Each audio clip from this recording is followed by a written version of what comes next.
So, why doesn't God just kill me? If he hates me so much, why doesn't he just kill me?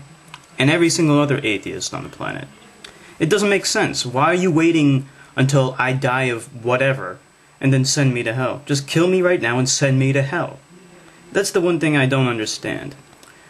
But the Christians or the creationists always reply with, well, he wants to give us free will. I never understood that. Why does it matter? And in effect, we don't have free will because the conclusion is we have to believe in God or we're going to go to hell. So you're not giving me free will anyway. You're going to punish me for giving me free will. It's like you're allowing me to make my own decision, but then you punish me for making my own decision. That doesn't make any fucking sense. And of course, the other thing that doesn't make sense is if he hates it so much, why doesn't he just kill me? I was having a discussion with some guys at my cousin's house, and the subject got onto God and stuff like that. And I was talking to a Muslim guy and a Hindu guy. And I asked the Muslim if he believes in all this stuff in the Old Testament. And he said, yes, I do. And I said, so you believe in Adam and Eve and all this other stuff? And he said, yeah.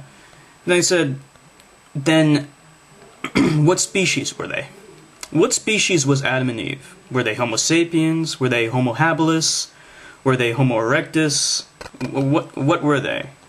And he had no answer. He had no idea because he didn't think about it. That's the main thing. Eventually, we kept talking and talking and talking. And, finally he said, that's the thing about talking with an atheist. You have so many questions and I don't have any of the answers. But the real thing is, you never bothered to question it yourself. Now, there's nothing wrong with believing in a religion, as long as you're not hurting anyone else. But you have to stop for a second and question these things. Like, why would God even create life in the first place, or the universe in the first place? It's a matter of motivation. Like, he used one example. He said, if we, all the things that we create, it would take something more complex in order to create these things. But then I replied, well, wait a minute. We create things because they provide a function for us. They provide a service for us that we can't provide for ourselves. That's the whole point. If I could fly, I wouldn't need a car. And I wouldn't buy a car. What's the fucking point? I can fly. We have cars because we need transportation.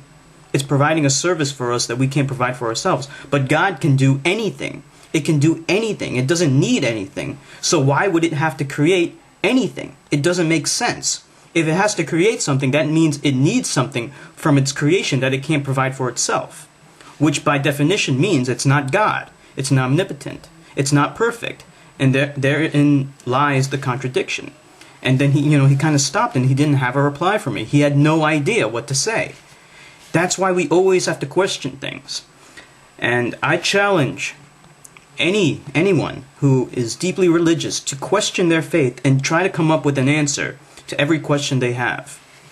And, well, if you have the answers to some of those questions that I asked in this video, feel free to let me know what those answers are.